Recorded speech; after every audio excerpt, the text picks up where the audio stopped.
നെളിഞ്ഞു നടക്കുന്ന സമൂഹത്തിന്റെ മുന്നിൽ മഹാനാണെന്ന് പറഞ്ഞ് നടക്കുന്ന ഓരോ ഭർത്താവും പഠിക്കണം. എടാ, നിനക്ക് നാട്ടുകാരുടെ മുന്നിൽ നിലയും വിലയും സ്ഥാനവുമുണ്ട്. നാട്ടുകാരുടെ മുന്നിൽ വലിയ സ്ഥാനമുണ്ട്. കൂടെ കിടക്കുന്നവരുടെ മുന്നിൽ നിനക്കൊരു സ്ഥാനവുമില്ല. പിന്നെ നീ ആരാ? നിനക്ക് സ്ഥാനം കിട്ടേണ്ടത് നിന്റെ ഭാര്യയുടെ മുന്നിലാണ്. നിന്റെ ഭാര്യയുടെ മുന്നിൽ നിനക്ക് സ്ഥാനമില്ലെങ്കിൽ പിന്നെ എവിടെ സ്ഥാനം കിട്ടിയിട്ട് എന്ത് കാര്യം? നിങ്ങൾ പഠിക്കേണ്ടത് പ്രവാചകൻ സല്ലല്ലാഹു അലൈഹി വസല്ലമ തങ്ങൾ ബദർ യുദ്ധത്തിന് വരട്ടെ എന്ന് ചോദിക്കുന്ന തന്റെ പ്രിയപ്പെട്ട മകളുടെ ഭർത്താവിനോട് അള്ളാഹുവിന്റെ പ്രവാചകൻ സല്ലല്ലാഹു അലൈഹി വസല്ലമ തങ്ങൾ പറഞ്ഞു, നിന്റെ ഭാര്യ സുഖമില്ലാതെ കിടക്കുകയല്ലേ, നിന്റെ ഭാര്യ റുഖിയ സുഖമില്ലാതെ കിടക്കുകയല്ലേ, നീ യുദ്ധത്തിന് വരണ്ട, പോയിട്ട് ഭാര്യയ്ക്ക് ഖിദ്മത്ത് ചെയ്യ്. മഹാനായ നബി മുഹമ്മദ് മുസ്തഫ, ഉറക്കപ്പറ മഹാനായ നബി മുഹമ്മദ് മുസ്തഫ സല്ലല്ലാഹു അലൈഹി വസല്ലം ഭാര്യയ്ക്ക് ഖിദ്മത്ത് ചെയ്യാൻ പറഞ്ഞു വിടുകയാ മുത്തുനബി. ഇരിക്കണ ഏത് ഭർത്താവാ ഭാര്യയ്ക്ക് ഖിദ്മത്ത് ചെയ്തിട്ടുള്ള? ജീവിതത്തിൽ ഇന്ന് വരെ അടുക്കളയിൽ കയറിയിട്ട് മീൻ വെട്ടിയിട്ടുണ്ടോ ഏതെങ്കിലും ഒരു ഭർത്താവ്? പച്ചക്കറി അരിയാറുണ്ടോ? അരി കഴുകിയിട്ടുണ്ടോ? ഇന്ന് വരെ നിന്റെ ഭാര്യയുടെ കൂടെ അടുക്കളയിൽ കയറി ജോലി ചെയ്തിട്ടുണ്ടോ? അതൊക്കെ നാണക്കേടല്ലേ? അടുക്കളയിൽ കയറിയിട്ട് മീൻ വെട്ടുക, ചോറ് വെക്കുക, കറി ഉണ്ടാക്കുക, പച്ചക്കറി അരി, അതൊക്കെ നാണമുള്ള കാര്യമാണോ? ഇല്ലേ? ആണോ? മഹാനായ ആദരവായ പ്രവാചകൻ നബി മുഹമ്മദ് മുസ്തഫ സല്ലല്ലാഹു അലൈഹി വസല്ലമ തങ്ങൾ മാവ് കുഴച്ചിട്ടുണ്ട് അടുക്കളയിൽ പോയിരുന്നിട്ട്.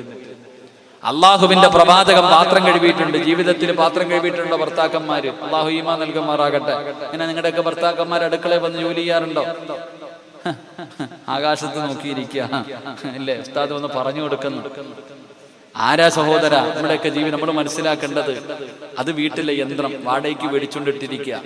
വീട്ടിലൊരു പണിക്കാരി നിർത്തിയിരിക്കുന്ന അത്ര തന്നെയാ ഭാര്യയുടെ സ്ഥാനം. പലരും രാവിലെ മുതൽ വൈകുന്നേരം വരെ ഇങ്ങനെ യന്ത്രം, ഉറക്കത്തിൽ നിന്ന് എഴുന്നേറ്റത് മുതൽ വൈകുന്നേരം വരെ ഇങ്ങനെ കിടന്നുണ്ടാക്കണം, നിനക്കുണ്ടാക്കി തരണം, നിന്റെ ഭർത്താവ്, നിന്റെ മക്കൾക്ക്, നിന്റെ കൂടപ്പുറപ്പിന്, നിന്റെ മാതാപിതാക്കൾക്ക് തുണി കഴുകണം, ബാത്റൂം കഴുകണം, വീട് തൂക്കണം, അത് ചെയ്യണം, ഇത് ചെയ്യണം, ഇങ്ങനെ തിരക്കുകൾ. ഭാര്യയെ പരിഗണിക്കാത്തവർ, അള്ളാഹുവിന്റെ ദീൻ പറയുന്നത് ഭാര്യയെ ആദരിക്കണമെന്നാണ്. തന്റെ പ്രിയപ്പെട്ട ഭാര്യയെ ആദരിക്കണമെന്ന് അള്ളാഹുവിന്റെ ദീൻ പഠിപ്പിക്കുന്നത്. അള്ളാഹു നമുക്ക് ഈമാൻ നൽകി അനുഗ്രഹിക്കുമാറാകട്ടെ.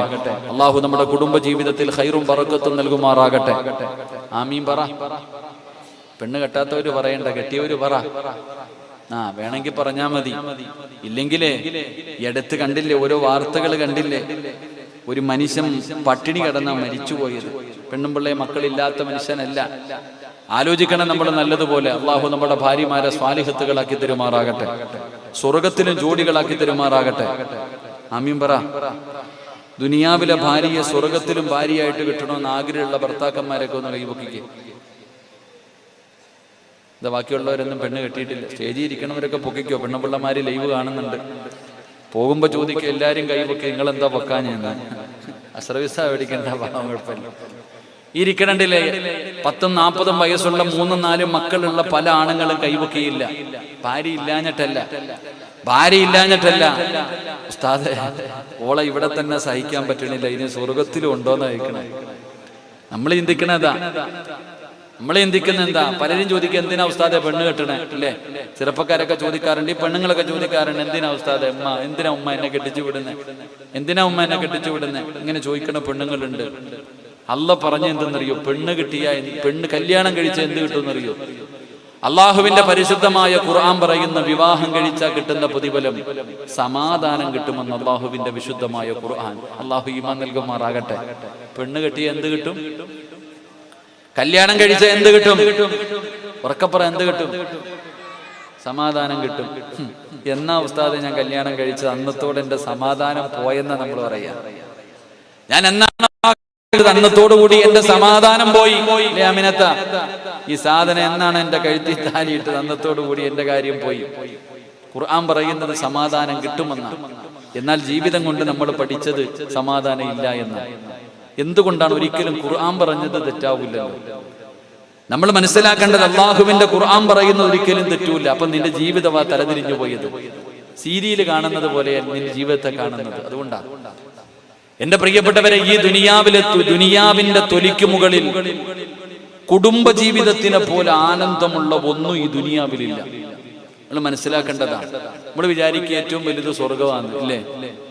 ഏറ്റവും സ്വർഗത്തിൽ പോകാൻ ആഗ്രഹമുള്ളവരൊക്കെ ഒന്ന് കൈവക്കിക്കോ. ഉറങ്ങണ വാപ്പ ചാടി പൊക്കിക്കോ.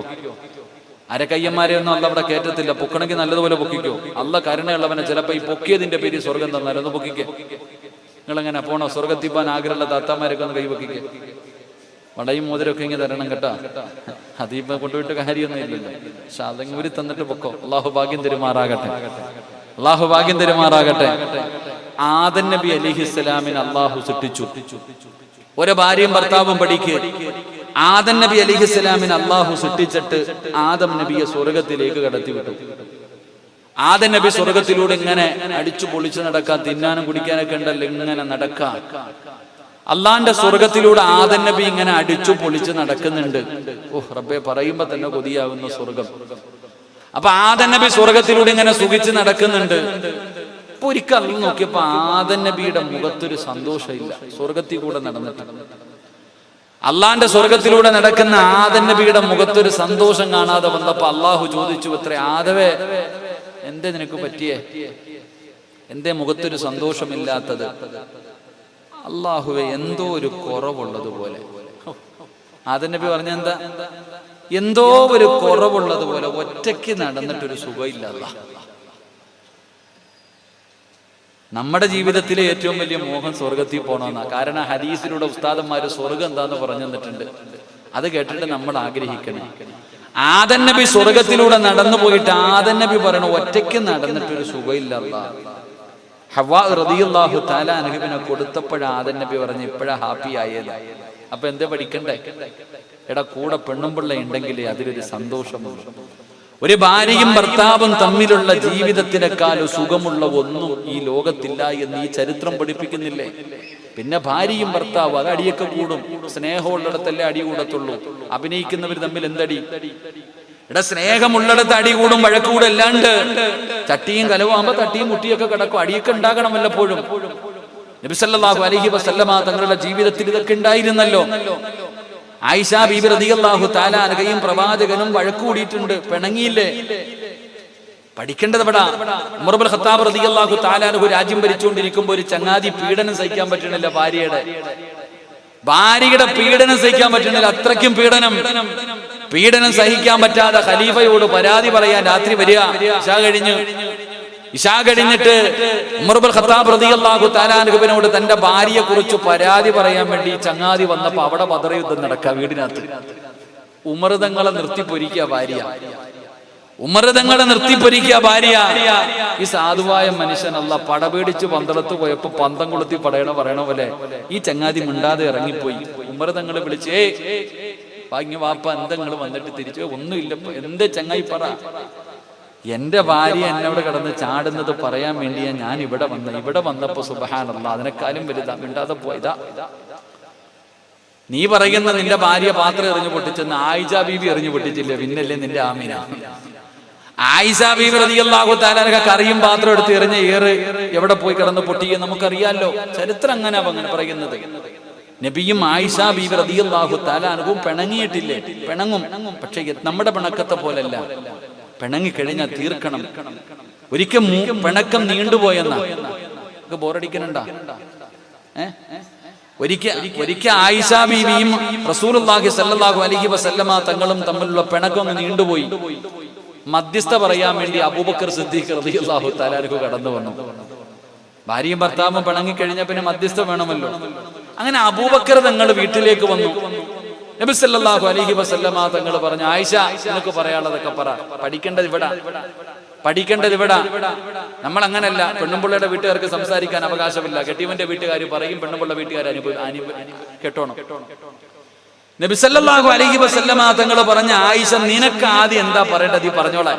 മുത്തുനബി മിണ്ടാതിരുന്നു. ആയിഷ ബീവി പറയാൻ തുടങ്ങി. പക്ഷെ പറഞ്ഞുകൊണ്ടിരിക്കുന്നതിന്റെ ഇടയിൽ പറയാൻ പാടില്ലാത്ത എന്തോ ഒരു വാക്ക് പറഞ്ഞു. നബി സല്ലല്ലാഹു അലൈഹി, ഭർത്താവല്ലേ, വാപ്പയായിരിക്കണത്. ഇപ്പൊ ആയിഷ ബീവി നിങ്ങൾ അങ്ങനെ എന്നൊക്കെ പറയുന്ന ദേഷ്യം വരുമ്പോ നബി സല്ലല്ലാഹു അലൈഹി വസല്ലമ തങ്ങളെ പറയാൻ പാടില്ലാത്ത എന്തോ ഒരു വാക്ക് അങ്ങോട്ട് പറഞ്ഞു. അബൂബക്കർ തങ്ങൾക്ക് സഹിച്ചില്ല. മുത്ത് നബിയാ പറഞ്ഞേ. ചാടി എഴുന്നേറ്റിട്ട് കൊടുത്തു ആയിഷ ബീവിയുടെ മുഖം നെടുവരണം. വാപ്പയാ. ആയിഷ ബീവി റളിയല്ലാഹു തആല അൻഹ പ്രവാചകനോട് ആ ദേശി ഇങ്ങനെ പരാതി പറയുമ്പോ എന്തോ ഒരു വാക്ക് പറഞ്ഞു പോയി. ചാടി എഴുന്നേറ്റിട്ട് കൊടുത്തു ആയിഷ ബീവിയുടെ മുഖത്തടിച്ചു. ആയിഷ ബീവിക്ക് പടച്ചോൻ അതിനേക്കാൾ സങ്കടം. ഭർത്താവിന്റെ മുന്നിൽ വെച്ച് വാപ്പ തല്ലി. എന്തൊരു വേദന! ആയിഷ ബീവിക്ക് കരയാൻ തുടങ്ങി. ആയിഷ ബീവി റളിയല്ലാഹു തആല അൻഹ കരയാൻ തുടങ്ങി. ദിവസം 2 ദിവസവും 3 ദിവസമായി മുത്ത് നബി പിണങ്ങിയിട്ട് തന്റെ ഭാര്യ കരയുന്നത് കണ്ടപ്പോ ആ പിണങ്ങിയിരുന്ന പ്രവാചകൻ സല്ലല്ലാഹു അലൈഹി വസല്ലമ തങ്ങള് ആയിഷ ബീവിയെ കെട്ടിപ്പിടിച്ചിട്ട് അബൂബക്കർ തങ്ങളോട് ചോദിച്ചു, മധ്യസ്ഥ പറയാമെന്നാ മധ്യസ്ഥ പറയണേ, എന്റെ പെണ്ണുമ്പുള്ളതല്ല നിന്നോട് ആരാ പറഞ്ഞ? പോയി അതാ എടാ, മധ്യസ്ഥ പറയാമെന്ന മധ്യസ്ഥ പറയണേ, എന്റെ ഭാര്യത്തല്ല നിനക്ക്, വാപ്പ അതൊക്കെ വീട്ടിൽ, വാപ്പയും മകളൊക്കെ വീട്ടില്, എന്റെ ഭാര്യത്തല്ല. ഇതാ ഭാര്യയുടെ കണ്ണ് നിറഞ്ഞ തീരണം നമ്മുടെ വാശിയും വൈരാഗ്യവും. അല്ലാഹു ഈമാൻ നൽകുമാറാകട്ടെ. ഇതങ്ങനല്ല. പിണങ്ങിക്കഴിഞ്ഞാൽ പറയും, എഴുന്നേക്കാൻ പോലും പറ്റാത്ത ഭർത്താവിന്റെ വാപ്പ വരെ പീഡിപ്പിച്ചു എന്ന് പറഞ്ഞ് കേസ് കൊടുക്കും. ഇന്നലെ വരെ ചക്കരയും മുത്തുമായി കിടന്ന ഭാര്യയും ഭർത്താവും എന്തെങ്കിലും പറഞ്ഞു പിണങ്ങിക്കഴിഞ്ഞ പിന്നെ കേസ് ഭർത്താവ് പീഡിപ്പിച്ചു എന്നല്ല, നേരെ നിൽക്കാൻ പറ്റാത്ത വാപ്പ കയറി പിടിച്ചു എന്ന് കേസ് കൊടുക്കുന്ന കാലം. അള്ളാഹു നമുക്ക് ഈമാൻ നൽകുമാറാകട്ടെ. ഞാൻ പറഞ്ഞു വന്നത് അതൊന്നുമല്ല, അള്ളാഹുവിന്റെ റസൂലിന്റെ 2 പെൺമക്കളെ വിവാഹം കഴിച്ച ഉസ്മാൻ റളിയല്ലാഹു തആല അൻഹു ഭാര്യമാരുമായിട്ടുള്ള ബന്ധം അങ്ങനെയായിരുന്നു. തന്റെ ഭാര്യയോടുള്ള കടമകളും കടപ്പാടുകളും പാലിക്കുന്നു. അതുകൊണ്ട് തന്നെ ആ വാപ്പയായ പ്രവാചകൻ തന്റെ പ്രിയപ്പെട്ട പൊന്നുമകളെ തന്റെ പ്രിയപ്പെട്ട പൊന്നുമോളെ ഭർത്താവ് നല്ല രീതിയിൽ നോക്കുന്നത് കണ്ടപ്പോൾ അതാ ആദ്യത്തെ മകള് മരണപ്പെട്ടു. 2ാമത്തെ മകളെയും വിവാഹം കഴിച്ചു കൊടുക്കുകയാ. 2ാമത്തെ മകളെയും വിവാഹം കഴിച്ചു കൊടുത്തു. എന്നിട്ട് പ്രവാചകൻ പറഞ്ഞതെന്തെന്നറിയോ? ഇനി ഒരെണ്ണം കൂടെ ഉണ്ടായിരുന്നെങ്കിൽ ഉസ്മാനേ, നിനക്ക് തന്നെ ഞാൻ വിവാഹം കഴിച്ച് തരുമായിരുന്നു. ഇങ്ങനെ ഒരു വാപ്പ തന്റെ മരുമകനെ നോക്കിയിട്ട് പറയണമെങ്കിൽ, അല്ലാഹുവേ, ഇതുപോലെ ഒരു പെണ്ണിന്റെ വാപ്പ തന്റെ പ്രിയപ്പെട്ട മരുമകനെ നോക്കിയിട്ട് പറയണമെങ്കിൽ, എന്റെ പ്രിയപ്പെട്ടവരെ, അവരുടെ ജീവിതം എങ്ങനെയായിരുന്നു എന്ന് ചിന്തിച്ചു നോക്ക്. ഇത് ഭാര്യയല്ല പറയുന്നത്, നാട്ടുകാരല്ല പറയുന്നത്, ഭർത്താവിന്റെ കുടുംബക്കാരല്ല പറയുന്നത്, ഒരു പെണ്ണിന്റെ വാപ്പയാണ് പറയുന്നത്. അതുകൊണ്ട് എന്റെ പ്രിയപ്പെട്ടവർ പറയുന്ന കുടുംബജീവിതം കളിക്കാറുള്ളതല്ല, തല്ലി തീർക്കാറുള്ളതല്ല, അത് സ്നേഹിക്കാറുള്ളതാണ്, പരസ്പരം സ്നേഹിച്ച് തീർക്കാറുള്ളതാണ്. അല്ലാഹുവേ, ഞങ്ങളെ കുടുംബസമേതം നീ സ്വർഗത്തിൽ ഒരുമിച്ച് കൂട്ടണേ അല്ലാഹ്. വഅസ്വാജുഹും ഫീ ളിലാലിൻ അലൽ ലറായികി മുത്തഖിയൂൻ ലഹും ഫീഹാ ഫാകിഹത്തുൻ വലഹും മാ യദ്ദഊൻ. അല്ലാഹുവേ, സ്വർഗത്തിൽ ഒരുമിച്ച് കൂടുന്ന കുടുംബത്തിൽ പെടുത്തണേ അല്ലാഹ്. എന്റെ പ്രിയപ്പെട്ട സഹോദരങ്ങളോട് സഹോദരിമാരോട് ഉസ്മാൻ റളിയല്ലാഹു തആല അൻഹുവിന്റെ ജീവിതത്തില് 2ാമത്തെ ഗുണമെന്തെന്നറിയോ?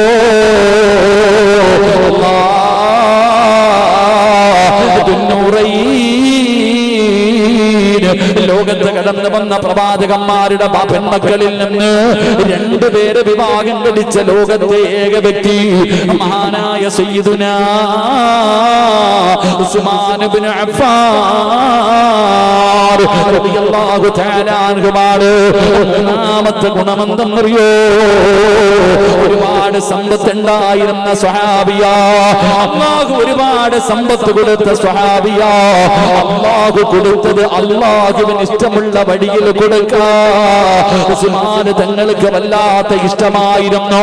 സദക്ക എന്ന് പറഞ്ഞാൽ ജീവനായിരുന്നു, സദക്ക കൊടുക്കാൻ വല്ലാത്ത ആർത്തിയായിരുന്നു. ഒരിക്കൽ അല്ലാഹുവിന്റെ പ്രവാചകൻ സല്ലല്ലാഹു അലൈഹി വസല്ലമ തങ്ങള് അവിടെന്ന് പറഞ്ഞു, സ്വഹാബ, അല്ലാഹുവിന്റെ ദീനിന് അല്പം സമ്പത്തിന്റെ ആവശ്യമുണ്ട്, യുദ്ധത്തിന് വേണ്ടി പോകാൻ തയ്യാറെടുക്കുകയാണ്. ആരാണ് സഹായിക്കുന്നത്? അല്ലാഹുവിന്റെ പ്രവാചകൻ മസ്ജിദ് നബവിയിൽ ഇരുന്നു കൊണ്ട് സദഖ കൊടുക്കുമ്പോ, അനയാ റസൂലല്ലാഹ്, അല്ലാഹുവിന്റെ നബിയേ, 100 ഒട്ടകങ്ങളും ആ ഒട്ടകങ്ങളുടെ മുകളിൽ വെക്കുന്ന കട്ടിലും ഞാൻ തരാ നബിയേ. 100 ഒട്ടകങ്ങൾക്കും അതിനാവശ്യമുള്ളതും ഞാൻ തരാ നബിയേ. അല്ലാഹുവിന്റെ പ്രവാചകൻ അവിടെ നിന്ന് ഉസ്മാൻ തങ്ങൾക്ക് വേണ്ടി ദുആ ചെയ്യുകയാണ്. എന്നിട്ട് എന്നിട്ട് ചോദിച്ചു, ഇനി ആരാവുള്ളത്? അനയാ റസൂലല്ലാഹ്, 200 കൂടെ തരാ നബിയേ. ആദ്യം തന്ന 100 കൂട്ടാതെ 200 ഒട്ടകങ്ങളെ കൂടെ ഞാൻ തരാ നബിയേ. ഉസ്മാൻ തങ്ങൾ എഴുന്നേറ്റ് പറയുമ്പോ രണ്ടാമതും അല്ലാഹുവിന്റെ പ്രവാചകൻ അവിടെ നിന്ന് ദുആ ചെയ്യുകയാ. എന്നിട്ട് ചോദിച്ചു, സഹാബാ, ഇനി ആരാ ഉള്ളത് അല്ലാഹുവിന്റെ ദീനിനെ സഹായിക്കാൻ? അനയാ റസൂലല്ലാഹ്, 300 തരാ നബിയേ. ആദ്യം 100 പറഞ്ഞു, പിന്നെ 200 പറഞ്ഞു, പിന്നെ 300 പറഞ്ഞു. സഹാബത്ത് പറയുകയാണ്, അല്ലാഹുവിന്റെ പ്രവാചകൻ അങ്ങനെ ചോദിച്ചു കൊണ്ടിരുന്നെങ്കിൽ, അല്ലാഹുവിന്റെ റസൂൽ സല്ലല്ലാഹു അലൈഹി വസല്ലം തങ്ങൾ ചോദിച്ചു കൊണ്ടിരുന്നെങ്കിൽ തന്റെ സമ്പാദ്യം മുഴുവനും തീരുന്നത് വരെ കൊടുക്കുമായിരുന്നു ഉസ്മാൻ തങ്ങൾ. അതാ നമ്മളോ, അന്ന് പള്ളി പെയിന്റ് അടിച്ചപ്പോ തന്നില്ലേ, അന്ന് കോളേജ് പണിതപ്പോ തന്നില്ലേ, ഇനിയില്ല. ഒരു വട്ടം കൊടുത്തു കഴിഞ്ഞാൽ പിന്നെ കൊടുക്കാറില്ല. അത് പറഞ്ഞു പറഞ്ഞ് കുറെ കാലം നീട്ടും. ഉസ്മാൻ റളിയല്ലാഹു തആല അൻഹു അങ്ങനെ ആയിരുന്നില്ല. അല്ലാഹുവിന്റെ പ്രവാചകൻ തബൂക്ക് യുദ്ധമാണെന്ന് തോന്നുന്നു ഏതോ ഒരു യുദ്ധത്തിന് വേണ്ടി റസൂലുള്ളാഹി സ്വല്ലല്ലാഹു അലൈഹി വസല്ലമ തങ്ങൾ സദക്ക ചോദിച്ചപ്പോ ഉസ്മാൻ തങ്ങൾ ചാടി എഴുന്നേറ്റ് നിന്നിട്ട് പറഞ്ഞു, 950 ഒട്ടകങ്ങളെ ഞാൻ തരാ നബിയെ. സുബ്ഹാനല്ലാഹ്, ഇന്നൊക്കെ തന്നെ ഒരു ഒട്ടകത്തെ വാങ്ങണേ എത്ര കാശ് വേണം? ഹജ്ജിനും ഉംറയ്ക്കും പോകുമ്പോഴൊക്കെ വാങ്ങാൻ നിൽക്കുമല്ലോ. ഉസ്മാൻ റളിയല്ലാഹു തആല അൻഹു പറഞ്ഞു, 950 ഒട്ടകങ്ങളെ ഞാൻ തരാം, 50 കുതിരകളെ തരാം, 10,000 സ്വർണ്ണ നാണയം ഞാൻ തരാം നബിയെ. മഹാനായ സയ്യിദുനാ ഉസ്മാൻ ഇബ്നു അഫ്ഫാൻ റളിയല്ലാഹു തആല അൻഹു അല്ലാഹു കൊടുത്ത സമ്പത്ത് കൊടുക്കാൻ, അല്ലാഹുവിന്റെ ദീനിന് കൊടുക്കാൻ ഒരു മടിയുമില്ല. നമ്മൾ ഇന്ന് മദീനത്ത് പോകുമ്പോൾ ബിറു ഉസ്മാൻ എന്ന് പറഞ്ഞൊരു കിണർ കാണാം. നബി സല്ലല്ലാഹു അലൈഹി വസല്ലമ തങ്ങളുടെ മുന്നിൽ സ്വഹാബത്ത് വന്നിട്ട് പറഞ്ഞു, നബിയേ, വെള്ളം കോരാൻ സമ്മതിക്കുന്നില്ല ജൂതൻ, മുസ്ലിമീങ്ങളെ വെള്ളം കോരാൻ സമ്മതിക്കുന്നില്ല. അല്ലാഹുവിന്റെ പ്രവാചകൻ സല്ലല്ലാഹു അലൈഹി വസല്ലമ തങ്ങളുടെ മുന്നിൽ സ്വഹാബത്ത് വന്നു പരാതി പറഞ്ഞപ്പോ ഉസ്മാൻ റളിയല്ലാഹു തആല അൻഹു എഴുന്നേറ്റ് ആ മനുഷ്യനെ തേടിപ്പോയി. ആ മനുഷ്യന്റെ അടുക്കൽ പോയിട്ട് ചോദിച്ചു, കൊടുക്കുമോ കിണർ? കൊടുക്കുവോ കിണർ? 35,000 വരുന്ന വെള്ളി നാണയം എണ്ണി ആ മനുഷ്യന്റെ മുന്നിൽ വെച്ചു കൊടുത്തു. എന്നിട്ട് വന്ന് പറഞ്ഞു, നബിയേ, കിണർ വാങ്ങി നബിയേ, ആര് വേണമെങ്കിലും കോരി കുടിച്ചോ.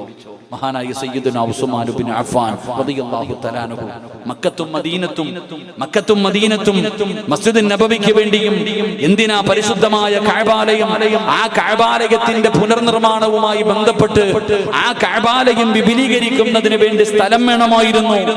മഹാനായ സയ്യിദുനാ ഉസ്മാൻ ഇബ്നു അഫ്ഫാൻ റളിയല്ലാഹു തആല അൻഹു അറബികൾ ചോദിച്ച പൈസ കൊടുത്തിട്ടാണ് വാങ്ങിച്ചു കൊടുത്തത്. എന്റെ പ്രിയപ്പെട്ടവരെ, സദക്ക കൊടുക്കാൻ വല്ലാത്ത ഒരു മനസ്സ് അല്ലാഹു കൊടുത്തിരുന്ന ഒരു വല്ലാത്തൊരു മനസ്സായിരുന്നു ഉസ്മാൻ റളിയല്ലാഹു തആല അൻഹു. അല്ലാഹു കൊടുത്ത സമ്പത്ത് വാരിക്കോരി കൊടുക്കാൻ അത് എല്ലാവർക്കും കിട്ടുന്ന ഒരു ഭാഗ്യമല്ല, അത് എല്ലാവർക്കും അല്ലാഹു കൊടുക്കുന്ന ഒരു ഭാഗ്യമല്ല. സദക്ക കൊടുക്കാനുള്ള ഭാഗ്യം അതൊരു വല്ലാത്ത അനുഗ്രഹമാണ്. എന്റെ പ്രിയപ്പെട്ടവരെ, ചിലപ്പോൾ കോടീശ്വരൻ അതിനുള്ള അർഹത ഉണ്ടാകണമെന്നില്ല. എത്രയോ കോടീശ്വരന്മാരെ കാണാ പള്ളിക്കും മദ്രസകൾക്കും പാവങ്ങൾക്കും യതീമീങ്ങൾക്കും രോഗികൾക്കും വേണ്ടി ചോദിക്കുമ്പോ എന്തെങ്കിലും നക്കാപ്പിച്ചതെന്ന് പറഞ്ഞു വിടുന്ന എത്രയോ സമ്പന്നന്മാരെ അറിയാ. എന്റെ പ്രിയപ്പെട്ടവരെ, വയലിന്റെ സദസ്സുകളില് പിരിവെടുക്കുമ്പോൾ എന്തെങ്കിലും പള്ളിക്കും മദ്രസയ്ക്കും വേണ്ടി ചോദിക്കുമ്പോ അതാ ലക്ഷങ്ങളുള്ളവനും ഇണ്ടാതെ ഇരിക്കുമ്പോ നിങ്ങളൊക്കെ കാണുന്നവരല്ലേ വയലിന്റെ സദസ്സിൽ ഏതെങ്കിലും പെണ്ണുങ്ങൾ ഇങ്ങനെ ഇരിക്കുകയാണ്. അച്ഛനെ ചെവിയിലും കയ്യിലും കാലിലുമെല്ലാം ഒരുപാട് സ്വർണം ഇട്ടുകൊണ്ട് മിണ്ടാതിരിക്കുമ്പോ അല്ലാഹുവേ, വാടക വീട്ടിൽ കിടക്കുന്ന പെങ്ങൾ തന്നെ മോതിരമൂരി തരുന്ന ഉസ്താദ്, വാടക വീട്ടിലാണ് സ്വന്തമായിട്ടൊരു വീട് കിട്ടാ ദുആ ചെയ്യടേ ഉസ്താദേ, ലക്ഷങ്ങളുടെ കടമുണ്ട്, ദുആ ചെയ്യുന്നതിന് വേണ്ടി ഒരു മോതിരം. പടച്ചവനെ, അതൊരു മനസ്സാണ് പെങ്ങള്, അതൊരു മനസ്സാണ് പെങ്ങള്. സദഖ കൊടുക്കാൻ എല്ലാവർക്കൊന്നും പറ്റില്ല. അല്ലാഹു ഇഷ്ടപ്പെട്ടവർക്കേ കഴിയൂ. കാരണം പൈസ ഉണ്ടെന്ന് പറഞ്ഞ് കൊടുക്കാനുള്ള മനസ്സുണ്ടാകണമെന്നില്ല. മനസ്സ് കൊടുക്കുന്നത് ആരെന്നറിയോ? അത് പടച്ചറപ്പാ. അതുകൊണ്ടാണ് അല്ലാഹുവിന്റെ പ്രവാചകൻ സ്വല്ലല്ലാഹു അലൈഹി വസല്ലമ തങ്ങൾ പറഞ്ഞത്, ഒരു മനുഷ്യന് സദഖ കൊടുക്കാൻ തീരുമാനിച്ചാൽ 50 ലക്ഷമല്ല, 50,000 അല്ല, 5,000 അല്ല, 500 അല്ല, 5 രൂപയല്ല, 1 രൂപയെ ഏതെങ്കിലും ഒരു മനുഷ്യന് സദഖ കൊടുക്കാൻ തീരുമാനിച്ച 70 ശൈത്താൻ കയ്യിൽ പിടിക്കുകയാ, 70 ശൈത്താന്മാര് കയ്യിൽ പിടിക്കുകയാ. കൊടുക്കല്ലേ കൊടുക്കല്ലേ. 70 ശൈത്താന്മാരെ കയ്യിൽ പിടിച്ചിട്ട് തടയുകയാണ്. 70 പേരെ പരാജയപ്പെടുത്തിയാലേ 1 രൂപ സദഖ കൊടുക്കാൻ കഴിയൂ എന്ന് ആദരവായ പ്രവാചകൻ നബി മുഹമ്മദ് മുസ്തഫ സല്ലല്ലാഹു അലൈഹി വസല്ലമ തങ്ങൾ അവിടുന്ന് പറഞ്ഞു തരുമ്പോ അല്ലാഹു കൊടുത്ത സമ്പത്ത് മുഴുവനും അല്ലാഹുവിന്റെ ദീനിന് വേണ്ടി ചെലവഴിക്കാൻ മനസ്സ് കാണിച്ച സ്വഹാബിയാണ് ഉസ്മാൻ തങ്ങൾ. എന്റെ പ്രിയപ്പെട്ടവരെ, ആ ഗുണമാണ് നമുക്കും വേണ്ടത്. നമ്മളാണെങ്കിലോ പഠിച്ചവനെ ബക്കറ്റ് എടുക്കുന്ന സമയത്ത് ഇറങ്ങി ഓടാൻ കാത്തിരിക്കുന്നവരാണ്. ബക്കറ്റ് മുന്നിലേക്ക് കടന്നു വരുമ്പോ ഉറക്കം നടിക്കുന്നവരാ നമ്മളിൽ പലരും. പഠിച്ചവര് പള്ളിക്ക് വേണ്ടി ചോദിക്കുമ്പോ ചോദിക്കാ തുടങ്ങിയ പിന്നെ ഇറങ്ങി ഓട്ടമാണ് തുടങ്ങിയെന്ന് പറഞ്ഞ് കളിയാകുകയാണ്. നമ്മളാ കൂട്ടത്തിൽ പെടരുത് എന്റെ പ്രിയപ്പെട്ട സഹോദരങ്ങള്. അതുകൊണ്ട് സദഖ കൊടുക്കുന്ന ഒരു നല്ല ഗുണമുണ്ടല്ലോ എന്റെ ജീവിതത്തിൽ കൊണ്ടുവരണേ. അല്ലാഹു നിനക്ക് തന്നതിൽ നിന്നൊരൽപ്പം അല്ലാഹുവിന്റെ ദീനിന് വേണ്ടി കൊടുക്കണേ. നിങ്ങൾ വിചാരിക്കുമോ കൂട്ടിവെച്ചാ കൂടുമെന്ന്? ആരാ പറഞ്ഞത് കൂട്ടിവെച്ചാ കൂടുമെന്ന്? കൊടുത്താ തീർന്നു പോകുമെന്ന് ഭയക്കുന്ന മുസ്ലിമേ, കൊടുത്താ കുറഞ്ഞു പോകുമെന്ന് പറയുന്നവരുണ്ടല്ലോ. നിങ്ങളൊന്ന് ചിന്തിച്ചു നോക്ക്.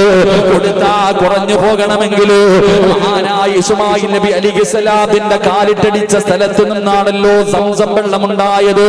എന്റെ പ്രിയപ്പെട്ടവരെ, എത്രയോ കൊല്ലങ്ങൾ കൊണ്ട് ജനങ്ങൾ സംസം വെള്ളം കുടിക്കുന്നുണ്ട്. എന്തേ തീരാത്തത്? എന്തേ തീരാത്തത്? എന്റെ പ്രിയപ്പെട്ടവരെ, നിങ്ങളുടെ വീട്ടില് കിണറുണ്ടല്ലോ, ആ കിണർ 1 മാസം വെള്ളം കോരാതെ അടച്ചിട്ട് നോക്ക്. കൊടുത്താൽ കുറഞ്ഞു പോകുമെങ്കിൽ ഞാൻ പറയുന്നത്, നിങ്ങളുടെ വീട്ടിലെ കിണറ്റിൽ നിന്ന് ഇനി 2 മാസം വെള്ളം കോരണ്ട. നിറയുവോ? നിറയൂല, നിറയാറില്ല. പക്ഷെ നിങ്ങൾ കോരുന്നതിനനുസരിച്ച് അല്ലാഹു നിങ്ങൾക്ക് തന്നുകൊണ്ടിരിക്കും. കൊടുക്കുന്നതിനനുസരിച്ച് ഇന്ന് വരെ ഒരു മനുഷ്യനും സദഖ കൊടുത്തിട്ട് ഫക്കീറായിട്ടില്ല. അള്ളാഹു കൊടുത്ത സമ്പാദ്യം മുഴുവനും അള്ളാന്റെ ദീനിന് വേണ്ടി ചെലവഴിച്ച് ദരിദ്രനായി പോയ ആരുമില്ല. അള്ളാഹു കൊടുക്കുന്നതിനനുസരിച്ച് അള്ളാഹു വാരിക്കോരി കൊടുക്കും. അള്ളാഹു നമുക്ക് ഈമാൻ നൽകുമാറാകട്ടെ. അള്ളാഹു ഈമാൻ നൽകും. എന്റെ പ്രിയപ്പെട്ട സഹോദരങ്ങളെ, ബക്കറ്റിട് മക്കളെ, ഇറങ്ങി ഓടേണ്ടവർ ഓട്, ഉറക്കം നടിക്കേണ്ടവർ ഉറക്കം നടിക്ക്, ആകാശം നോക്കി എണ്ണത്ര എണ്ണേണ്ടവർ എണ്ണിക്കോ. അള്ളാഹു തന്ന സമ്പത്ത് അസ്സദഖത്തു റദ്ദുൽ ബലാ, സദഖ വിപത്തിനെ തട്ടിമാറ്റും. നിന്റെ പൈസ അല്ലാഹ്ക്ക് വേണ്ട, നീ ഓസിന് 5 നയാ പൈസ കൊടുക്കണ്ട. എന്റെ പ്രിയപ്പെട്ടവരെ, അള്ളാഹുവിന് കൊടുത്താലുള്ള നേട്ടം നിനക്ക് തന്നെ, അല്ലാഹ്ക്കല്ല. നിങ്ങൾ ആരെങ്കിലും അള്ളാഹു തന്ന സമ്പത്ത് പടച്ചവന് കൊടുക്കാനുള്ള മനസ്സ് കാണിച്ചാൽ അതിന്റെ പ്രതിഫലം നിനക്ക് തന്നെ. ക്യാൻസർ വന്നതിന് ശേഷം അള്ളാഹുവിന്റെ പ്രവാചകൻ സല്ലല്ലാഹു അലൈഹി വസല്ലമ തങ്ങൾ പറഞ്ഞു, അള്ളാഹുവിന് ചില അടിമകളുണ്ട്, ആ അടിമകൾ രോഗം വന്ന സദഖ കൊടുത്തിട്ട് ചികിത്സിക്കും. അള്ളാഹുവിന് ചില അടിമകളുണ്ട്, അവര് രോഗത്തെ ചികിത്സിക്കുന്നത് സദഖ കൊടുത്തിട്ടാ. നമ്മളോട് ചോദിക്കും, പള്ളിക്കതാ മദ്രസയ്ക്കതാ? ഇല്ലുസ്താദെ, ഇല്ലുസ്താദെ, ഇല്ലുസ്താദെ. ഒന്നുമില്ല ഉസ്താദെ, ഒന്ന് ഛർദിച്ചു, അല്ലെങ്കിൽ ശരീരത്തിൽ എവിടെയെങ്കിലും ഒരു മുഴ വന്നു, ഡോക്ടർ പറഞ്ഞു ക്യാൻസർ ആണോ എന്നറിയാ, ഒന്ന് ടെസ്റ്റ് ചെയ്യണം. അപ്പൊ നീ 2000 നോട്ട് വായിട്ട് പള്ളിയിൽ വരും, ഉസ്താദെ ദുആ ചെയ്യ്. അപ്പോഴാ വരണ്ടേ? ഗൾഫിലാണല്ലോ ഭർത്താവ് ലക്ഷം അയച്ചു തരുന്നുണ്ടല്ലോ, പള്ളിക്ക് വല്ലതും കൊണ്ട്. ഒന്നുമില്ല ഉസ്താദെ, ഒന്നുമില്ല ഉസ്താദെ. അറബി പറഞ്ഞു, എന്നാ നീ വീട്ടിൽ പൊക്കോ. അറബി പറഞ്ഞു, എന്നാ ഈ മാസം കഴിഞ്ഞ അപ്പ വരും. ഒന്നുമില്ലാത്ത നീ എന്തിനെ പിടിക്കണേ? എന്റെ പ്രിയപ്പെട്ടവർ, അള്ളാഹുവിന്റെ ദീനിന് വേണ്ടി ഒരു നല്ല ലക്ഷ്യമാണ് ഈ മുന്നോട്ട് വെച്ചിരിക്കുന്നത്. അള്ളാഹു നിങ്ങൾക്ക് തന്നതിൽ നിന്നൊരൽപ്പം ഇൻഷാ അല്ലാഹ്, അള്ളാഹു നിങ്ങൾക്ക് തന്നതിൽ നിന്നൊരൽപ്പം അൽഹംദുലില്ലാഹ്. പടച്ചവനെ, മാരകമായ അറുത്തു മുറിക്കുന്ന രോഗങ്ങളെ തൊട്ട് എന്നെയും എന്റെ കുടുംബത്തെയും നീ കാക്കണേ അല്ലാഹ്. 18 കോടി രൂപയല്ലായിരുന്നു ഒരു ഇഞ്ചക്ഷന് വേണ്ടത്. നിന്റെ കുടുംബം വിറ്റുപറക്കിയാൽ പോലും പൈസ ഉണ്ടാകുമോ? നീ നിന്റെ ആയുഷ്കാലം മുഴുവനും സമ്പാദിച്ചത് മുഴുവനും വിറ്റ് ചികിത്സിച്ചാ മാറാത്ത ഒരു രോഗം അല്ല എന്ന് നീ എന്ത് ചെയ്യും ആമിന? അതുകൊണ്ട് അള്ളാഹു തന്നത് അള്ളാഹുവിന്റെ ദീനിന് വേണ്ടി കൊടുക്ക്. എല്ലാവരും മനസ്സറിഞ്ഞുകൊണ്ട് സദഖ. മക്കളെ ഓടല്ലേപ്പ, മുത്തല്ലിങ്ങൾ ബക്കറ്റും കൊണ്ട് ഓടണ്ട. നിങ്ങൾക്ക് സ്വർഗത്തിൽ പോകാൻ കിട്ടുന്ന അവസരം. സമാധാനത്തിൽ നിന്ന് പേടിച്ചോ. ആരും ബക്കറ്റിൽ നിന്ന് കൈയിട്ട് വാരല്ലേപ്പ. 100 രൂപ എടുത്ത് ബക്കറ്റ് ഇടും, 90 നിനക്കും 10 അല്ലാഹിക്കും. ആ പണി കാണിക്കല്ലേ. അതുകൊണ്ട് ഇടുന്നത് കിടക്കട്ടെ. അൽഹംദുലില്ലാഹ്. അല്ലാഹു ബർക്കത്ത് ചെയ്യുമാറാകട്ടെ. സ്വലാത്തു പറ സല്ലല്ലാഹു.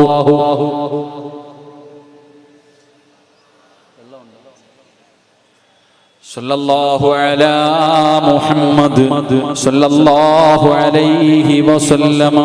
അല്ലാഹുമ്മ സല്ലി അലാ മുഹമ്മദ് യാ റബ്ബി സല്ലി അലൈഹി വസല്ലം. അല്ലാഹു സ്വീകരിക്കുമാറാകട്ടെ.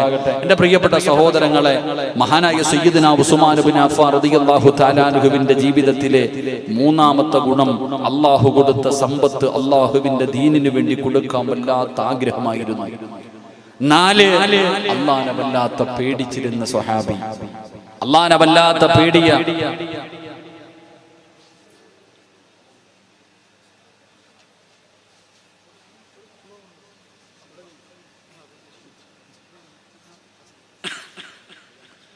അല്ലാഹനെ വല്ലാതെ പേടിച്ചിരുന്ന സ്വഹാബിയാണ് മഹാനായ സയ്യിദുനാ ഉസ്മാൻ ഇബ്നു അഫ്ഫാൻ റളിയല്ലാഹു തആല അൻഹു. വല്ലാത്ത പേടിയായിരുന്നു, അല്ലാഹനെ വല്ലാത്ത ഭയമായിരുന്നു. ഉസ്മാൻ റളിയല്ലാഹു തആല അൻഹുവിന്റെ ചരിത്രം അവിടെ നിന്ന് വായിച്ചു നോക്കൂ. അല്ലാഹുവേ, ഉസ്മാൻ തങ്ങളുടെ മുന്നിൽ ഖബറിനെ കുറിച്ച് പറഞ്ഞു കഴിഞ്ഞാൽ ഉസ്മാൻ റളിയല്ലാഹു തആല അൻഹു അവിടെ നിന്ന് കരയുമായിരുന്നു. ഖബറെന്ന് പറഞ്ഞാ പേടിയാ, ഖബറിനെ കുറിച്ച് പറയുന്നത് പേടിയാ. അല്ലാഹുവേ, ഖബർ കണ്ടാ കരച്ചലാട്. ഉസ്മാൻ റളിയല്ലാഹു തആല അൻഹുവിന്റെ താടിരോമത്തിലൂടെ കണ്ണുനീരിങ്ങനെ ഒഴുകുകയാണ്. പടച്ചവരെ, ഖബറിനെ കുറിച്ച് പറഞ്ഞു കഴിഞ്ഞാൽ ഉസ്മാൻ റളിയല്ലാഹു തആല അൻഹു വല്ലാതെ കരയുമായിരുന്നു. സ്വഹാബത്ത് പോലും അത്ഭുതത്തോടെ ചോദിക്കുന്ന ഉസ്മാൻ തങ്ങളെ, നരകം പറയുമ്പോ നിങ്ങൾ ഇതുപോലെ കരയാറില്ലല്ലോ. അസ്റയെ കുറിച്ച് പറയുമ്പോ, സിറാത്തിനെ കുറിച്ച് പറയുമ്പോ, മീസാനിനെ കുറിച്ച് പറയുമ്പോ, അല്ലാഹുവിന്റെ അദാബുകളെ കുറിച്ച് പറയുമ്പോ, മരണത്തെ കുറിച്ച് പറയുമ്പോ നിങ്ങൾ ഇതുപോലെ കരയാറില്ലല്ലോ. എന്തുകൊണ്ടാണ് ഖബറിനെ കുറിച്ച് പറയുന്ന സമയത്ത് മാത്രം ഇങ്ങനെ കരയുന്നതെന്ന് ഉസ്മാൻ റളിയല്ലാഹു തആല അൻഹുവിനോട് അവിടുന്ന് സ്വഹാബത്ത് ചോദിക്കുമ്പോ ഉസ്മാൻ തങ്ങളെ പറഞ്ഞ മറുപടി എന്തെന്നറിയുമോ ചെറുപ്പക്കാരാ? ഉസ്മാൻ തങ്ങളെ പറഞ്ഞ മറുപടി എന്തെന്നറിയോ? ഖബർ കണ്ടാ വല്ലാത്ത കരച്ചലാ. ഉസ്മാൻ തങ്ങളുടെ താടിരോമത്തിലൂടെ കണ്ണുനീരിങ്ങനെ ഒഴുകുകയാണ്. പടച്ചവനെ, അങ്ങനെയാണല്ലോ ഖബറെന്നു കേട്ടാൽ തൽക്ഷണം ഞെട്ടേണ്ടതാ. കണ്ടാലുടൻ വിട്ടു നീ കരയേണ്ടതാ. മേടയ്ക്കു പകരം മഴമാ സുബ്ഹാനാ റബ്ബി അതിൽ കിടക്കേണ്ടതാ നസുമാനാ. ഖബറിനെ കുറിച്ച് പറഞ്ഞാലേ പേടിക്കണം മുസ്ലിമേ. ഖബർ കണ്ടാ കരയടേ, ഖബർ കണ്ടാ കരയടേ. എന്റെ പ്രിയപ്പെട്ടവരെ, ഖബർ കുടിക്കുന്നവനും കരയാറില്ല, മയ്യത്ത് ഖബറിൽ ഇറക്കി വെക്കുന്നവനും കരയാറില്ല, മണ്ണ് വാരിയിടുന്നവനും കരയാറില്ല. അവനും തമാശയാണ്, അവനും ചിരിയാണ്, കളിയാണ്. എന്റെ പ്രിയപ്പെട്ട സഹോദരങ്ങളോട് ഖബറിനെ നിങ്ങൾ മറന്നു പോകരുത്. ഉസ്മാൻ റളിയല്ലാഹു തആല അൻഹുവിനോട് ചോദിച്ചു, എന്തിനാ ഖബർ കാണുമ്പോ കരയുന്നതെന്ന് ചോദിക്കുമ്പോ ഉസ്മാൻ റളിയല്ലാഹു തആല അൻഹു പറഞ്ഞ മറുപടി എന്തെന്നറിയോ? ഒറ്റയ്ക്ക് പോയി കിടക്കേണ്ട വീടല്ലേ. ഖബർ അവ്വലു മൻസിലിൻ മിൻ മനാസിലിൽ ആഖിറ ഫമൻ നജാ ഫീഹി. അവിടുന്ന് പറഞ്ഞല്ലോ, ഖബർ തുടക്കമാണല്ലോ, ഖബർ തുടക്കമാണല്ലോ. ഖബറിൽ ഏതെങ്കിലും ഒരു മനുഷ്യൻ രക്ഷപ്പെട്ട ബാക്കിയുള്ള സ്ഥലങ്ങൾ മുഴുവനും രക്ഷപ്പെടുമല്ലോ. അവിടെ ആരെങ്കിലും പരാജയപ്പെട്ട ബാക്കിയുള്ള സ്ഥലങ്ങൾ മുഴുവനും പരാജയപ്പെടുമല്ലോ. എന്റെ പ്രിയപ്പെട്ടവരെ, എന്തുകൊണ്ടാണ് ചിന്തിക്കാത്തത് എന്ന് വയത് കഴിഞ്ഞിരിക്കുന്ന പെണ്ണുങ്ങളോട് ഞാൻ പറയുകയാ. ഇന്ന് വയത് കഴിഞ്ഞ് നിന്റെ വീട്ടിലേക്ക് കടന്നു ചെന്നിട്ട്, എന്റെ പ്രിയപ്പെട്ടവരെ, രാത്രി പോകട്ടെ, നാളെ ഒരു 10 മണിയാകുമ്പോ, നാളെ രാവിലെ ഒരു 10 മണിക്ക് നിന്റെ വീട്ടിൽ ആരുമില്ലാത്ത സമയത്ത്, നീ ഒറ്റയ്ക്കിരിക്കുന്ന സമയത്ത്, വീടിന്റെ വാതിലുകളും ജനലുകളുമെല്ലാം അടച്ചിട്ട് ഒറ്റയ്ക്ക് നിന്റെ ബെഡ്റൂമിന്റെ അകത്ത് ഫാനിടാതെ ഒരു 10 മിനിറ്റ് തരിച്ചിരിക്കാം നിന്നെ കൊണ്ട് കഴിയുമോ? പെണ്ണ്, ഓഫാക്കി വെച്ചിട്ട്, പടച്ചവനെ TV ഓഫാക്കി വെച്ചിട്ട്, ഫാനിടാതെ വാതിൽ മുഴുവനും അടച്ചിട്ട്, ഒരു 10 മിനിറ്റ് നിന്റെ വീടിന്റെ ബെഡ്റൂമിന്റെ അകത്ത് നിനക്കൊറ്റയ്ക്കിരിക്കാൻ കഴിയുമോ പെങ്ങളെ? പേടിയാ മോളെ, പേടിയാ മോളെ. എന്റെ പ്രിയപ്പെട്ട ചെറുപ്പക്കാരാ,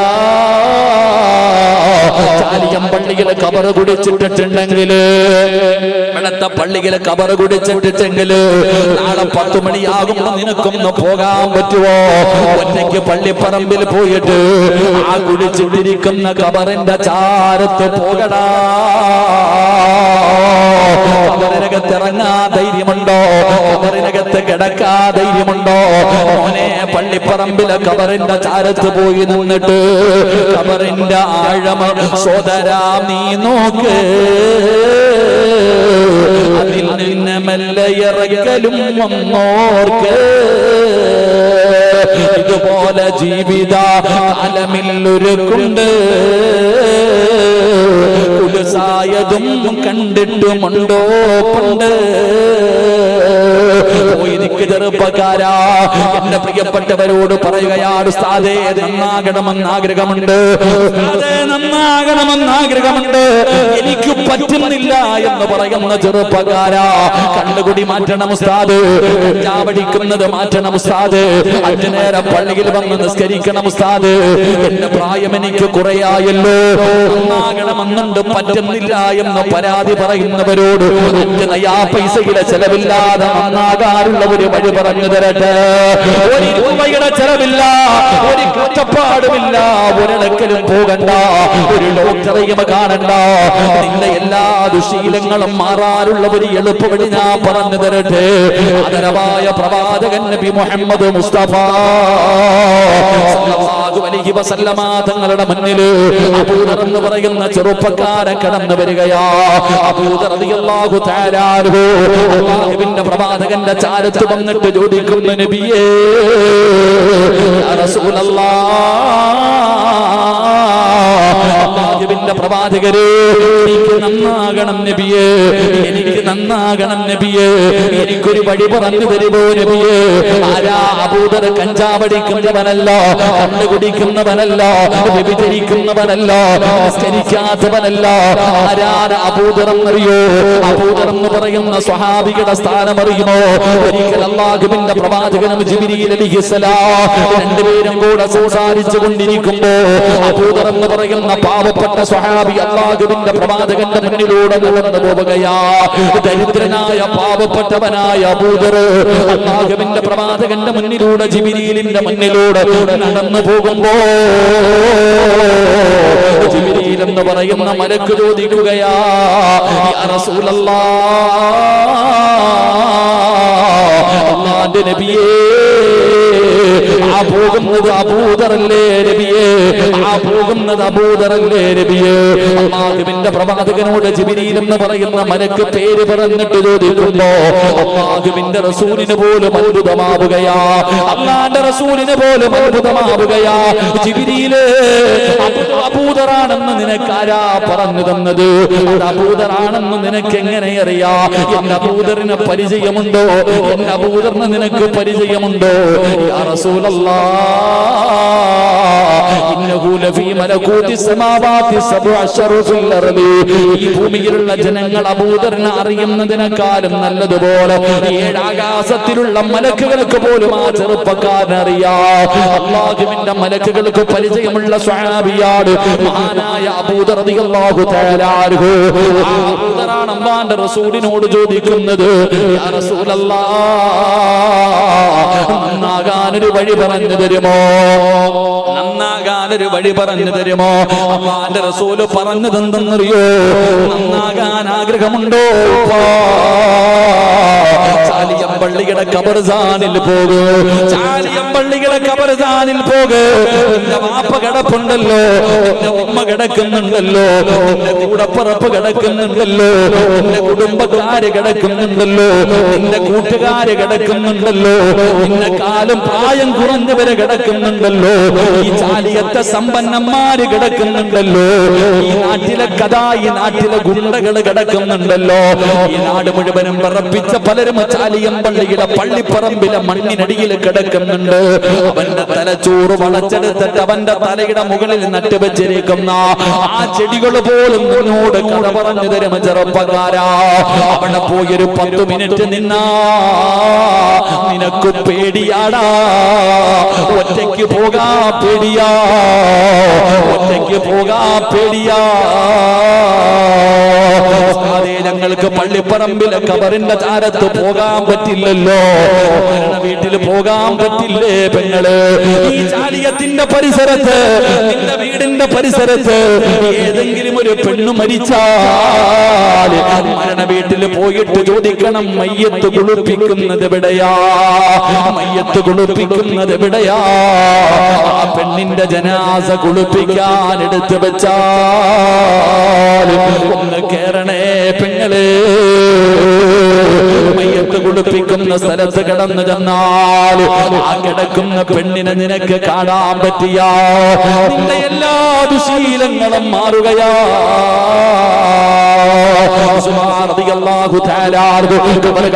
സമയത്ത് ജീവിതത്തിൽ ഏറ്റവും കൂടുതൽ കരയാറുള്ള കാരണം എന്തെന്നറിയുമോ? ഒറ്റയ്ക്ക് പോയി കിടക്കുന്ന ഒരേ ഒരു സ്ഥലമേ ഉള്ളൂ.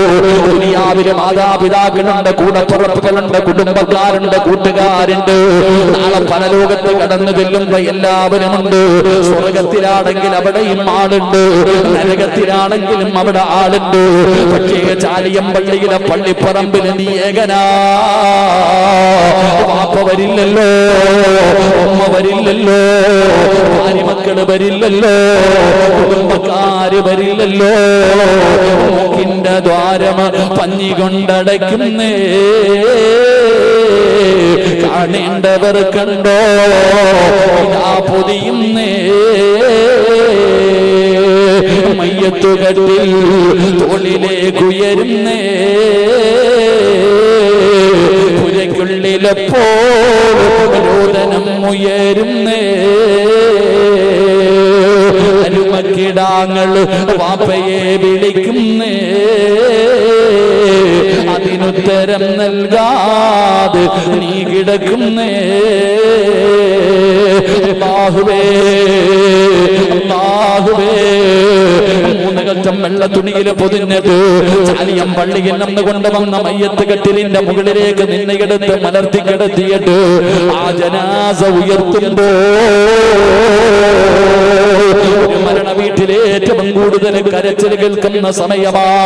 അപ്പോഴാണ് നിലവിളി കേൾക്കുന്നത്, എന്റെ ഈ കാനെ കൊണ്ടുപോകല്ലേ, എന്റെ ഉപ്പാനെ കൊണ്ടുപോകല്ലേ, എന്റെ സഹോദരനെ കൊണ്ടുപോകല്ലേ, എന്റെ പൊന്നുമോനെ കൊണ്ടുപോകല്ലേ. ഏറ്റവും കൂടുതൽ കരയുന്ന സമയമാ. ക്ഷമ വിട്ട ഉമ്മയും പൊന്നുമകനെ എന്നെ കൈവിട്ടു പോന്നോ പൊന്നേ. ജന്മം നൽകിയ ബാപ്പയും ഉമ്മയും പോലും കരഞ്ഞു പോകുന്ന സമയമാ. എല്ലാവരും പള്ളിപ്പറമ്പ് വരെയല്ലേ വരൂ. അവസാനം 6 മണ്ണിനകത്ത് ഇറക്കി വെച്ചിട്ട് ഒരു പിടി മണ്ണ് വാരി കവളിന്റെ താഴെ വെച്ചു, പലകയെടുത്ത് നിരത്തിയിട്ട് മണ്ണിട്ട് മുടിയിട്ട് ചെടിയും നട്ട് യാസീനൂതി ദുആ ചെയ്ത് അസ്സലാമു അലൈക്കും യാ ദാറ ഖൗമുൽ മുഅ്മിനീൻ എന്ന് പറഞ്ഞുകൊണ്ട് നിന്നെ പള്ളിക്കാട്ടിൽ 6 അടി മണ്ണിന്റെ അകത്ത് ഒറ്റയ്ക്ക് കിടത്തിയിട്ട് എല്ലാരും പോകുമല്ലോ. അവിടെയല്ലേ ഒറ്റയ്ക്ക് പോയി കിടക്കേണ്ടത്, ഖിയാമത്ത് നാൾ വരെ കിടക്കണമല്ലോ. തങ്ങൾ പറയുകയാ, അതോർത്തിട്ട് കരയുന്നതാ സഹാബാ. അതുകൊണ്ട് എന്റെ പ്രിയപ്പെട്ടവരോട് പറയുകയാ, അല്ലാഹുവിനെ പേടിക്കുപ്പാ. പ്രായം കുറേയായില്ലേ, പ്രായം കുറേയായില്ലേ, വയസ്സ് കുറേയായല്ലോ, എന്തേ നീ നന്നാകാത്തത്? ചെറുപ്പക്കാരാ, നന്നാകാ സമയമായില്ലേടാ പൊന്നുമോര്. എന്റെ ഉമ്മയോട് എന്റെ പെങ്ങളോട് ഈ ലോകത്തിന്റെ അധിപനായ അല്ലാഹുണ്ടെന്ന് നീ എന്തേ ചിന്തിക്കാത്തത്? ആ റബ്ബിന്റെ മുന്നിൽ പോയി നിൽക്കേണ്ടവനാണെന്ന് എന്തേ ഓർക്കാത്തത്? എങ്ങനെയാ നിനക്ക് കണ്ടുകുടിക്കാൻ കഴിയുക? എങ്ങനെയാ വ്യഭിചരിക്കാൻ കഴിയുക? എങ്ങനെയാ പലിശ തിന്നാൻ കഴിയുക? എങ്ങനെയാ നിസ്കരിക്കാതെ കിടക്കാൻ കഴിയുക? പെങ്ങള്, അല്ലാഹുവിനെ പേടിക്ക് പെങ്ങള്. ഹൃദയത്തിന്റെ അകത്തേക്ക് അല്ലാഹു വരട്ടെ. ഖുർആനിന്റെ ആയത്തുകൾ എത്ര കേട്ടിട്ടും എന്തേ നീ നന്നാകാത്തത്? ഒരുപാട് ചരിത്രങ്ങൾ കേട്ടിട്ട് നിനക്ക് നന്നാകാൻ പറ്റാത്തതെന്താ? പഞ്ചവരെ പള്ളിയിലെ ഉസ്താദന്മാര് അല്ലാഹുവിന്റെ പരിശുദ്ധമായ ഖുർആനില് ഖബറിനെ കുറിച്ച് പറയുമല്ലോ, മരണത്തെ കുറിച്ച് പറയുമല്ലോ, നരകത്തെ കുറിച്ചും നരകത്തിന്റെ തീയെ കുറിച്ചും നരകത്തിന്റെ തട്ടുകളെ കുറിച്ചും അല്ലാഹുവിന്റെ ഖുർആൻ പറയുന്നുണ്ടല്ലോ. ഒരുപാട് മുൻഗാമികൾക്ക് റബ്ബ് കൊടുത്ത ശിക്ഷ പറയുന്നുണ്ടല്ലോ. എന്തേ നിനക്ക് മാറ്റം വരാത്തത്? എന്തേ മാറ്റം വരാത്തത്? എന്റെ പ്രിയമുള്ളവരെ, മഹാനായ ഫുളൈൽ തങ്ങളുടെ ചരിത്രം അറിയുമോ ചെറുപ്പക്കാരാ? നിങ്ങളെ പഠിക്കണം. നിങ്ങള് ഫുളൈൽ ഇബ്നു ഇയാദ് എന്ന് പറയുന്ന ഒരു മഹാൻ ഉണ്ടായിരുന്നു. ഫുളൈൽ ഇബ്നു ഇയാദ് റളിയല്ലാഹു തആല അൻഹു പടച്ചവനെ കൊള്ളക്കാരുടെ നേതാവായിരുന്നു. പടച്ചവനെ ഇസ്ലാമിലേക്ക് കടന്നു വരുന്നതിന് മുമ്പ് ഫുളൈലിന്റെ ജീവിതം പടച്ചവനെ ഒരു മോശമായ ജീവിതമായിരുന്നു. ഫുളൈൽ കൊള്ളക്കാരുടെ നേതാവാ. ഏതെങ്കിലും ഒരു പെണ്ണിനെ കണ്ടിഷ്ടപ്പെട്ടാൽ ഫുളൈൽ വിടാറില്ല. ആ പെണ്ണുമായി ശാരീരികമായി ബന്ധപ്പെടുമായിരുന്നു. ഫുളൈൽ ഒരു അല്ലാഹുവിനെ പേടിയുള്ള ഒരു സുന്ദരിയെ കാണുകയാണ്. ഒരു സുന്ദരിയായ പെണ്ണിനെ കാണുകയാ. അല്ലാഹുവിനെ പേടിച്ചു ജീവിച്ചവളാ. ഫുളൈൽ തന്റെ ആഗ്രഹം പറഞ്ഞു. എന്ത് പറഞ്ഞിട്ടും പെണ്ണ് വഴങ്ങുന്നില്ല. അവസാനം ഫുളൈൽ പാതിരാത്രിയിൽ ആരും കാണാതെ വീടിന്റെ മതിൽ ചാടുകയാണ്. വീടിന്റെ വാതിൽ ചവിട്ടി പൊളിച്ചു. സുന്ദരിയായ പെണ്ണിന്റെ വീടിന്റെ അകത്ത് കയറി. ആ പെണ്ണിനോട് ആഗ്രഹം പറഞ്ഞു. സമ്മതിക്കാതെ വന്നപ്പോ പീഡിപ്പിക്കാൻ തയ്യാറാവുകയാണ്. ബലാത്സംഗം ചെയ്യാൻ പോവുകയാണ്. പെണ്ണിന്റെ വസ്ത്രമൊക്കെ വലിച്ചു കീറി അവൾ ആരോഗ്യമായി കീഴ്പ്പെടുത്തി.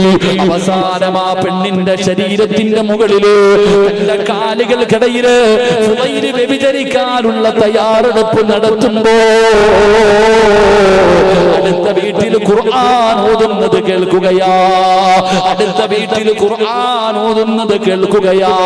അലം യഅനില്ലദീന ആമനൂ അൻ തഖ്ശഅ ഖുലൂബുഹും ലിദിക്രില്ലാഹ്. അടുത്ത വീട്ടിലിരുന്ന് ഖുർആൻ പാരായണം ചെയ്യുന്ന ശബ്ദം കേൾക്കുകയാ. ഈ ആയത്ത് ഇങ്ങനെ കേൾക്കുമ്പോ ആ പെണ്ണ് ചോദിക്കുന്നു, ഫുളൈലേ, അല്ലാഹു ചോദിക്കുന്നത് നീ കേൾക്കുന്നില്ലേ? അല്ലാഹു ചോദിക്കുന്നത് കേൾക്കുന്നില്ലേ? അലം യഅനില്ലദീന ആമനൂ തഖ്ശഅ ഖുലൂബുഹും ലിദിക്രില്ലാഹ്. ആ പെണ്ണ് ആ ചോദ്യം ചോദിക്കുമ്പോ ഫുളൈൽ ഇബ്നു ഇയാദ് എന്ന് പറയുന്ന ചെറുപ്പക്കാരൻ എഴുന്നേറ്റ് നിറകണ്ണുകളോടെ പോവുകയാ. എന്റെ പ്രിയപ്പെട്ടവരെ, ഇതുപോലെ ഒരുപാട് ആയത്തുകൾ ഞാനും നിങ്ങളും കേൾക്കുന്നുണ്ട്. പക്ഷേ മാറ്റമില്ലല്ലോ, നന്നാകാ തോന്നുന്നില്ലല്ലോ, ആരെ പേടിയില്ലല്ലോ. നിങ്ങളുടെ ഹൃദയത്തിന്റെ അകത്ത് അല്ല ഇറങ്ങട്ടെ, ഹൃദയത്തിന്റെ അകത്ത് അല്ല ഇറങ്ങട്ടെ. രക്ഷപ്പെട്ടു പെങ്ങള്. അല്ലാഹു നിന്റെ ഹൃദയത്തിന്റെ അകത്ത് ഇറങ്ങിയാ നീ എത്ര വലിയ ഭാഗ്യവതി എന്നറിയോ? നിനക്ക് യൂസുഫ് നബിയുടെയും സുലൈഖയുടെയും ചരിത്രം കേൾക്കാൻ ഇഷ്ടമാണല്ലോ. സുലൈഖ ബീബി റളിയല്ലാഹു തആല അൻഹാ ഈജിപ്തിന്റെ ഈജിപ്തിന്റെ കൊട്ടാരത്തിന്റെ അകത്തേക്ക് യൂസുഫ് എന്ന് പറയുന്ന ചെറുപ്പക്കാരെ വിളിച്ചു കയറ്റിയിട്ട് മണിയറക്കകത്ത് വിളിച്ചു കയറ്റിയിട്ട് സുലൈഖ ബീബി റളിയല്ലാഹു തആല അൻഹാ യൂസുഫ് നബിയെ തന്റെ ശരീരത്തിലേക്ക് ചേർത്ത് പിടിച്ചിട്ട് പറയുന്നു, യൂസുഫേ, എന്റെ ആഗ്രഹമൊന്ന് സാധിച്ചതാ യൂസുഫേ, എനിക്ക് നിന്നോട് വല്ലാത്ത സ്നേഹമാ യൂസുഫേ. സുലൈഖ എന്ന് പറയുന്ന രാജകുമാരി യൂസുഫ് നബി അലൈഹിസ്സലാമിനെ നല്ല വസ്ത്രം ധരിച്ച് സുഗന്ധമടിച്ച് കൊട്ടാരത്തിന്റെ പ്രവാചകന്റെ മണിയറക്കകത്ത് യൂസുഫ് നബി തന്റെ ശരീരത്തിലേക്ക് ചേർത്ത് പിടിച്ചിട്ട് യാചിക്കുമ്പോ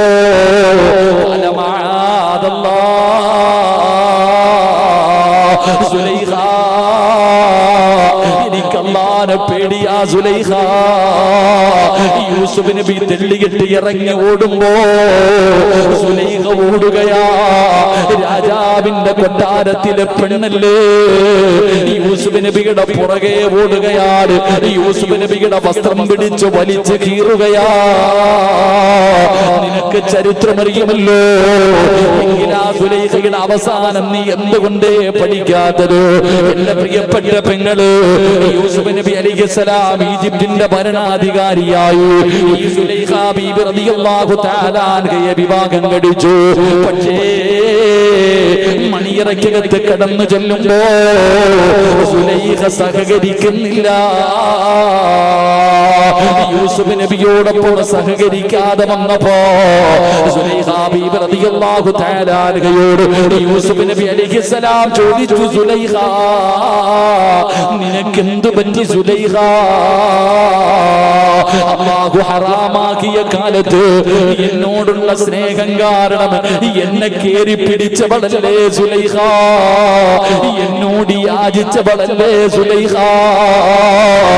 എന്തുകൊണ്ടാ അല്ലാഹു ഇന്ന് നിനക്കെന്നെ ഹലാലാക്കി തന്നല്ലോ, എന്തു വേണമെങ്കിലും ചെയ്യാമല്ലോ, എന്തുകൊണ്ടാ നീ എന്റെ അടുത്ത് സഹകരിക്കാത്തത്? ആ സമയത്ത് സുലൈഖ ബീബി റളിയല്ലാഹു തആല അൻഹ പറഞ്ഞ മറുപടി എന്തെന്നറിയോ? യൂസുഫേ, എന്റെ ഹൃദയം നിറയെ നീയാ, എനിക്ക് എന്റെ ഹൃദയം നിറയെ നീയായിരുന്നു യൂസുഫേ. എനിക്ക് നിന്നോട് വല്ലാത്ത സ്നേഹമായിരുന്നു യൂസുഫേ.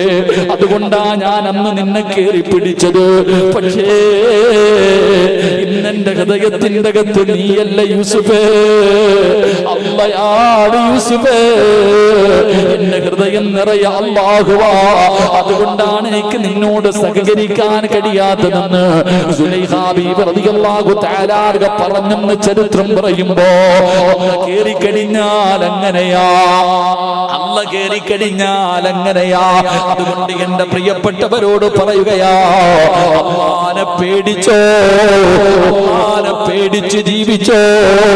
ഈ ലോകത്തിനൊരു അധിപനുണ്ട്, ഈ ലോകത്തിനൊരു അള്ളയുണ്ട്, നിനക്കൊരു റബ്ബുണ്ട്. ആ റബ്ബ് നാളെ പിടിച്ച് നിന്നെ നിർത്തുമല്ലോ, നിന്നെ എണ്ണി എണ്ണി ചോദിക്കുമല്ലോ. ഈ ജീവിതത്തിൽ ചെയ്തു കൂട്ടിയത് മുഴുവനും നാളെ സിറാജിനെ പിടിച്ചു നിർത്തിയിട്ട് എന്റെ റബ്ബനോട് ചോദിക്കുമല്ലോ.